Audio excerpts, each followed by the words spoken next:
আসসালামু আলাইকুম প্রিয় দর্শক, একটা বিষয় আপনাদের সাথে শেয়ার করব। অবশ্যই আপনারা ভিডিওটা শুরু থেকে শেষ পর্যন্ত দেখবেন। যদি ভালো লাগে অবশ্যই একটি শেয়ার করে দিবেন, যদি ভালো লাগে লাইক করে দিবেন।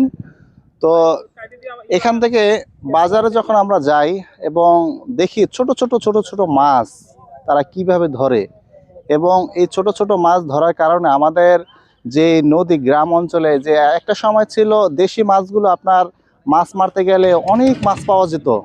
একদিন মাছ মারলে মনে করেন এক সপ্তাহ খাওয়া যেত, এরকমও সময় ছিল। কিন্তু এখন আস্তে আস্তে মাছ ধরতে গেলে মাছ পাওয়া যায় না। কেন পাওয়া যায় না জানেন? সেটা হলো, আসুন আপনাদেরকে দেখাই। এখান থেকে যদি আমরা একটু দেখাই, এই যে জালগুলো, এগুলোকে বলে আপনার চায়না জাল।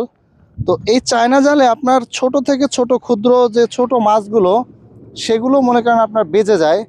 এখান থেকে যদি আপনাদেরকে দেখাই একটু কাছ থেকে, এই যে উপরে যে জালটা দেখতে পাচ্ছেন, এই জালটার ভিতরেও আরো একটা জাল, ঠিক আছে, মানে ডবল জাল। তো সেই জন্যই ছোট থেকে ছোট মাছগুলো সেইগুলো বেঁচে যায়। তো আসলে আমরা যারা মাছ ধরি, আমরা অবশ্যই যেন এই বিষয়টা লক্ষ্য রাখি যে আমরা দেশের যে পরিবেশ এবং এই যে ছোট ছোট মাছগুলো যেন আমরা না ধরি, কারণ এগুলোতে দেশের আয় উন্নতি আস্তে আস্তে কমে যাচ্ছে। আপনি যখন একটা ছোট মাছ ধরবেন, তখন এটা আসলেই আপনি সেই বড় দামে বিক্রি করতে পারবেন। অবশ্যই সেইটা বড় হওয়া পর্যন্ত আপনাদেরকে রাখতে হবে। তো ভিডিওটা ভালো লাগলে অবশ্যই শেয়ার করে দেবেন। আসসালামু আলাইকুম।